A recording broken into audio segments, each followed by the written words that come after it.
Bitcoin, a prototype for future governance. By Jonathan Johnston, posted on June 24, 2023. Note, this was written for a Facebook reply on understanding counter-arguments to those presented. It ended up being too long for a Facebook post. And not wanting to waste, I saved it in my notes until a time when resurrection was fitting. Web3 technologies and cryptocurrencies offer trustless, transparent, and permissionless systems that have the potential to revolutionize governance and the future of money. I don't consider myself a Bitcoin maximalist. I believe in the concept of a diverse market of currencies rather than viewing Bitcoin as the ultimate monetary solution. I believe that markets serve as an excellent mechanism for identifying and eliminating products with inherent issues, while selecting those that prove to be more effective. Money, in this regard, is no exception, and should be subject to market dynamics. The distinctive advantage offered by cryptocurrencies lies in their permissionless and uncensorable nature. Unlike traditional financial systems, cryptocurrencies provide individuals with the ability to transact without requiring permission from any central authority.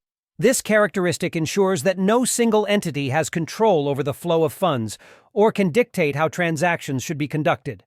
While it is true that governments can impose regulations on cryptocurrencies, potentially hindering their efficiency and ease of use within a specific region, it is important to note that the inherent nature of cryptocurrencies allows for portability across borders. If you possess cryptocurrencies and are able to leave the jurisdiction, you have the ability to securely store your private keys as a word phrase in your mind, rendering them undetectable by anyone else.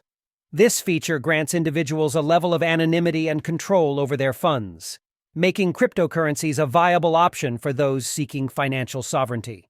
Bitcoin's global reach and decentralized nature make it extremely resistant to being shut down, even under unprecedented global tyranny.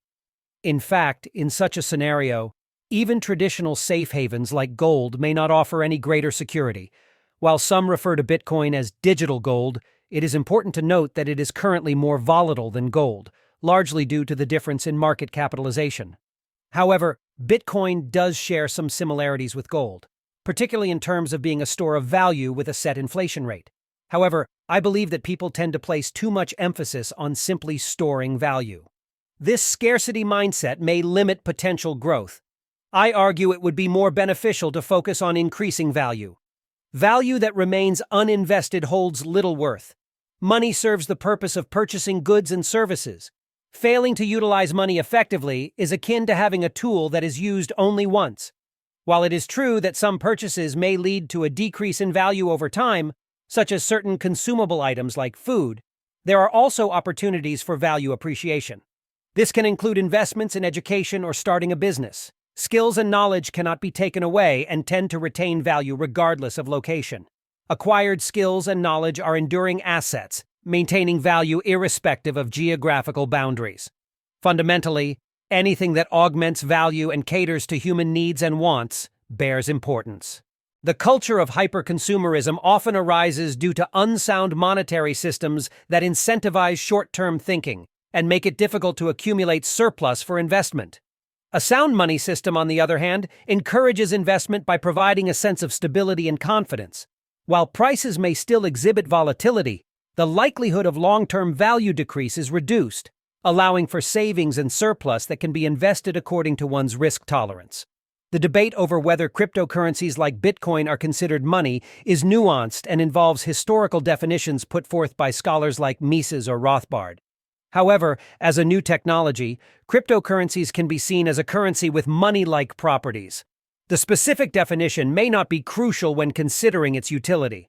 Bitcoin offers greater transportability than gold, making it easier to move across borders and store securely.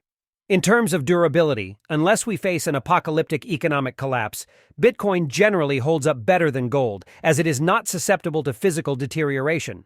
However, in the event of such a collapse, a diverse market of currencies becomes essential, as no single form of money can perfectly satisfy all standards of being a good money. Bitcoin also exhibits greater fungibility compared to gold, which can vary in quality and be susceptible to counterfeiting, although counterfeiting gold is still not easy. While gold currently exhibits less volatility than Bitcoin, as the market capitalization of Bitcoin continues to increase, the gap between their volatility levels will likely narrow. Although I may have missed some points, it can be concluded that Bitcoin largely meets the requirements for being considered a good form of money. However, it is worth noting that even gold, which has been historically used as money, proved insufficient in protecting us from the rise of fiat currencies. Hence, we must acknowledge the need for a diverse range of currencies to address the limitations of any single monetary solution. For the arguments on intrinsic value, this is a bad Austrian economics argument, and Austrian economists should know better. Peter. The contention revolves around the concept of intrinsic value, which is often invoked erroneously. Intrinsic value suggests that something possesses inherent or objective worth, independent of subjective valuations. However, value itself is inherently subjective, as espoused by the Austrian school of economics. According to this perspective, value is not something inherent to an object or asset. Rather, it is derived from the preferences and assessments of individuals. Therefore, the notion of intrinsic value is flawed and runs counter to the fundamental principles of Austrian economics. A more charitable interpretation of the intrinsic value argument could be that it pertains to intrinsic utility, while physical properties may grant certain objects innate capabilities. The subjective value attributed to that utility still remains contingent upon individual perceptions and preferences. For example, a cell phone has significant utility, but the Amish community and many others may not value it highly, and its value may diminish over time. Similarly, Bitcoin possesses intrinsic utility as an intermediary exchange of value. The claim that Bitcoin is a pyramid scheme is simply unfounded. A pyramid scheme refers to a fraudulent system where the sole product being sold is the promise of monetary returns, with no other tangible product. However, the perceived value and utility of Bitcoin are subjective and can vary among individuals. While some people may use it for speculation or as a store of value, especially in the current market, the primary utility of money is its ability to facilitate the exchange of value, a role that Bitcoin fulfills. Arguments branding Bitcoin as a pyramid scheme, even though they do not align with the actual definition of a pyramid scheme, could be applied to any market. The price of all assets is determined by what people are willing to pay for them. Just because gold can be used for plating conductors does not mean that individuals value gold primarily for that purpose, and they are unlikely to do so. If someone owns gold, they will most likely sell it for something else since gold cannot be consumed as food or used directly for shelter or defense. The price obtained for gold is based on the fact that there is someone on the other end of the transaction who deems it valuable and is willing to pay for it. This is how markets function. The argument of a pyramid scheme is inherently anti-market, as it fails to recognize the voluntary exchange of value that occurs based on subjective preferences and utility. People often raise concerns about the potential hacking of Bitcoin. While it is true that hackers can target Bitcoin, it is important to note that securing well-protected Bitcoin is considerably more challenging than stealing well-secured gold. This perspective may be difficult for some to grasp due to a lack of understanding. It is worth highlighting that the majority of stolen Bitcoin has been pilfered from insecure custodians, particularly crypto banks. These entities do not represent the inherent security of Bitcoin itself. Furthermore, governments have a history of confiscating gold, even in the United States, where citizens were required to surrender their gold coinage in exchange for dollars. But one can conceal Bitcoin even more easily. The technology behind Bitcoin itself is highly resistant to hacking attempts, even by governments equipped with the most powerful supercomputers. Some individuals raise concerns about future technologies, such as quantum computing, in an attempt to argue that Bitcoin is or will become insecure. However, it is important to note that these technologies do not currently possess the capabilities being attributed to them. Additionally, quantum-resistant encryption already exists, although it may be less efficient and costlier to implement at this time. Nevertheless, there is currently no urgent need to introduce quantum-resistant encryption into Bitcoin's infrastructure. If the need were to arise, implementing quantum-resistant cryptography and forking the blockchain would be a straightforward solution for Bitcoin. In fact, it is possible that someone has already implemented this measure. Although adoption of the new chain would likely occur only when there is a tangible incentive, such as the emergence of a quantum computer capable of breaking the current cryptography. There are claims suggesting that governments initiated Bitcoin as a centralized digital currency to transition people away from cash. However, this argument does not hold up when considering the decentralized nature of Bitcoin. Even if there were an attempt to introduce a backdoor or security vulnerability, Bitcoin's open-source nature would enable the community to identify and rectify the issue. Furthermore, even in the unlikely event that the government gained control over Bitcoin, the Bitcoin community could simply patch the vulnerability, fork the chain, and continue using the secure version. Therefore, any potential crisis could be swiftly resolved. So what about it losing 75% of its value? Doesn't that prove Bitcoin is over? The broad consensus among Bitcoin chart analysts is that this price drop, or something close to it, was expected. While the exact price point may not have been predicted due to the nonlinear resistance line, the occurrence of a bear market around this time was anticipated. Those who closely study Bitcoin were well aware of this possibility. To be fair, Bitcoin did experience a significant dip below that resistance line, and it is important to acknowledge that charting is more of an art than a science. This is not unique to Bitcoin but applies to all ETFs, exchange-traded funds. Bitcoin's current volatility stems from its predominant use as a speculative asset rather than widespread adoption as a medium of exchange. However, it is worth noting that speculation is not exclusive to Bitcoin. Volatile currencies and commodities are also subject to speculation. A substantial price drop in oil, for example, does not imply the end of oil as a valuable resource. A mass sell-off is unlikely to spell the demise of Bitcoin because the majority of sellers are motivated not by completely exiting Bitcoin, but by seizing the opportunity to re-enter the market at a more favorable price. This behavior is common among speculators who exit positions as prices decline, intending to buy back in when prices are lower, thereby driving the price back up. Engaging in speculation does not imply a lack of belief in the underlying technology of cryptocurrencies. Basic trend-following analysis can yield significant profits with relatively minimal effort, so it is not surprising that more people are involved in such activities. While debates with long-term Bitcoin holders, hodlers, persist, it is important to recognize that individuals have a personal interest in playing the market to some extent, given their knowledge and capabilities, while still maintaining their engagement with Bitcoin. Many individuals primarily focus on Bitcoin in their trading endeavors. Although Bitcoin has not yet achieved widespread usefulness as a form of money on a large scale, the rise of authoritarianism increases the incentive to allocate value outside of government control, and Bitcoin presents itself as one of the viable options. As Bitcoin's market cap increases, its volatility is likely to decrease, making it more appealing for use as a medium of exchange.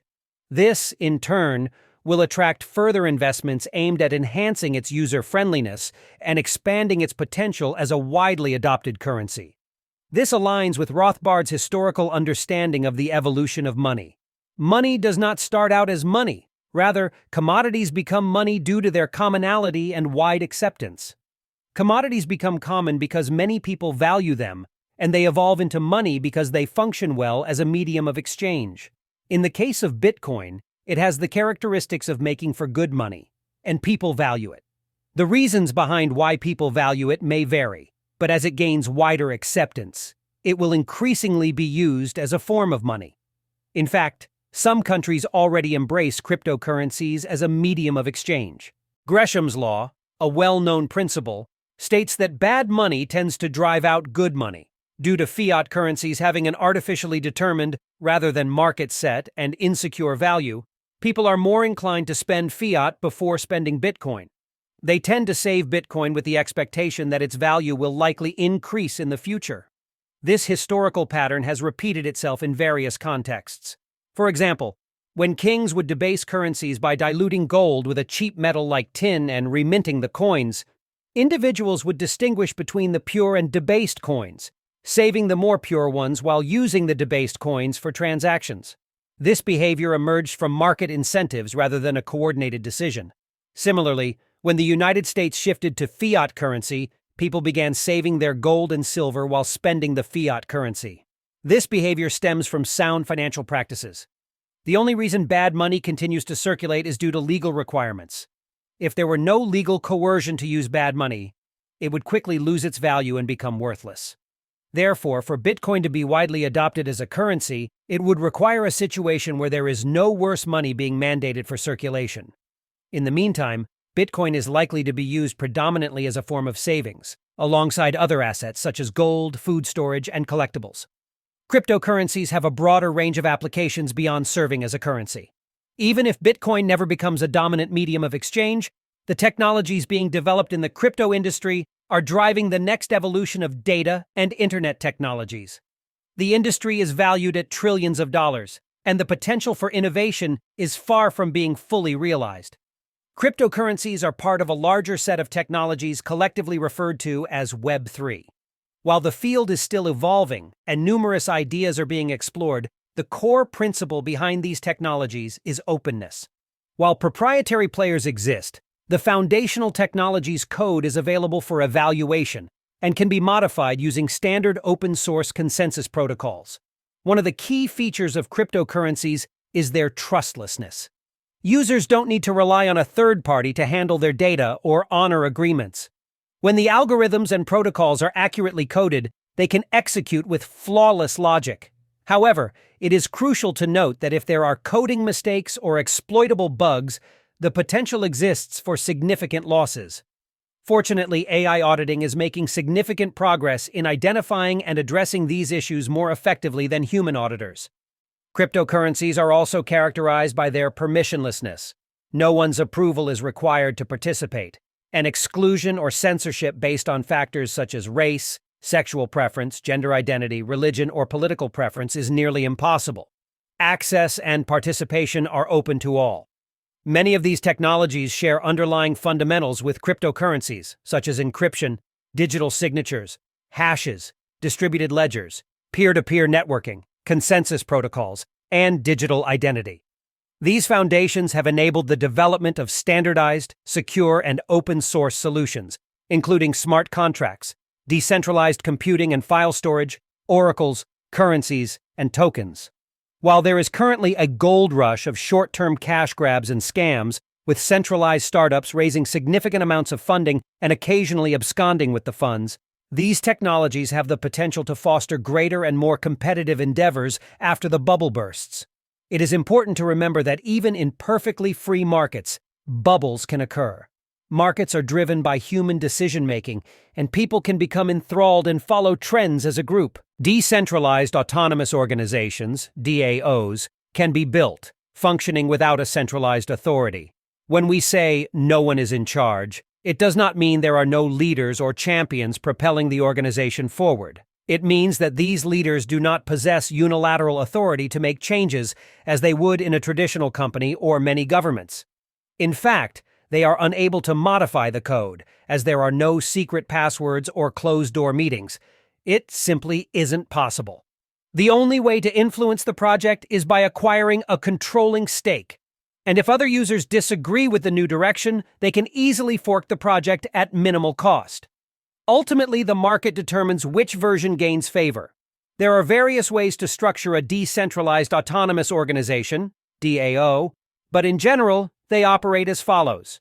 Participants buy in to the project, investing their resources and having a stake in the organization. This mechanism, known as proof of stake, makes it costly to manipulate or exploit the system for unfair advantage since one's investment is at risk. A governance protocol, often involving voting, is used to determine changes and decision-making within the organization. This process can be likened to shareholders in a traditional company. Stakers, the participants who have invested in the DAO, vote on proposed features that should be implemented. They may also vote to allocate compensation to individuals who will work on implementing these features, or it may be a voluntary open-source project. The code undergoes cross-checking, auditing, and implementation. Once the stakers believe the code is ready, they vote to implement it.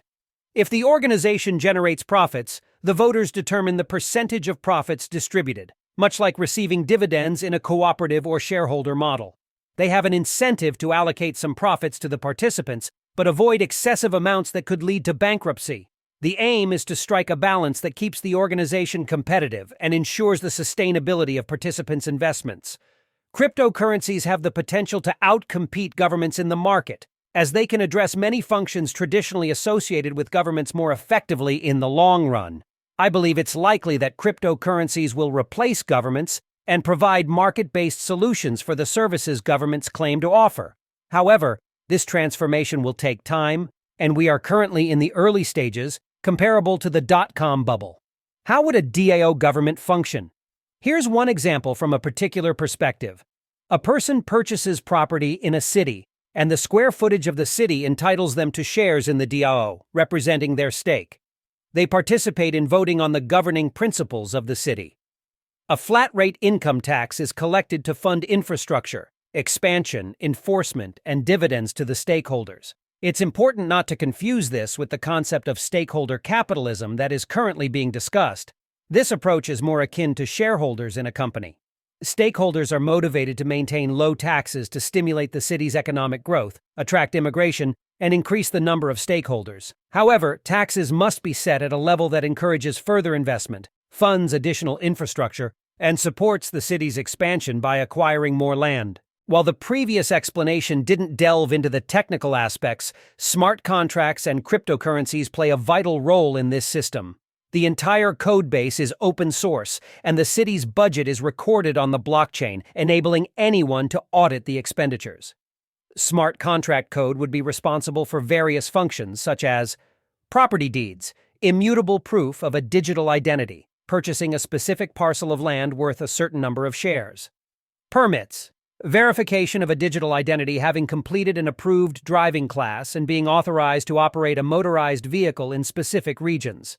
Employment, confirmation that an employee has undergone specific training, demonstrated the necessary skills, and is eligible for the corresponding pay, which is deposited into their account. Utilities, reporting the meter readings for power usage, automatically paying the power bill, and initiating the power supply.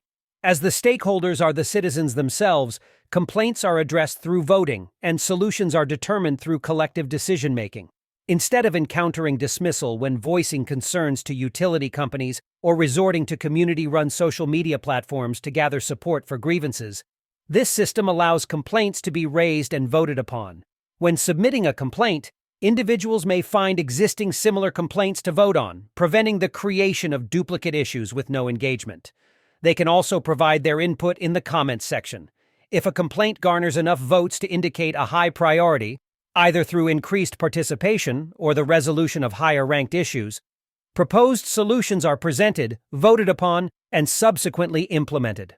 While some may envision this process as potentially leading to constant voting and the need to review numerous complaints, the reality is quite the opposite. Current cities governed through traditional means already face similar challenges, often resulting in unresolved issues for extended periods. Frequently recurring problems can be addressed by reusing previously successful solutions and automating and systematizing processes wherever feasible. This approach also incentivizes proactive resolution of problems to minimize their frequency or eliminate them entirely.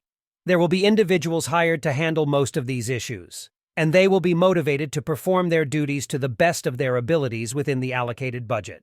Their aim would be to minimize complaints and address problems promptly. For instance, a person assigned to fix potholes on their block might simply be an individual equipped with a shovel and asphalt, using the allocated budget to purchase materials and fill the potholes on weekends. They would engage with their neighbors to ensure satisfaction.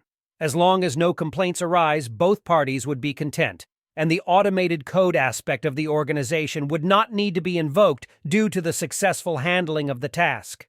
Bureaucratic bloat is a common issue that can arise when certain roles become obsolete or no longer provide sufficient value for their compensation.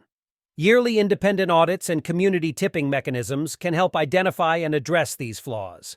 Independent audits can detect inefficiencies, while community tipping allows individuals to receive recognition and compensation for bringing attention to problems or offering solutions. This incentivizes active participation and helps maintain the efficiency and integrity of the system. The example presented in this discussion is intentionally structured to resemble a traditional city, incorporating features that people typically expect.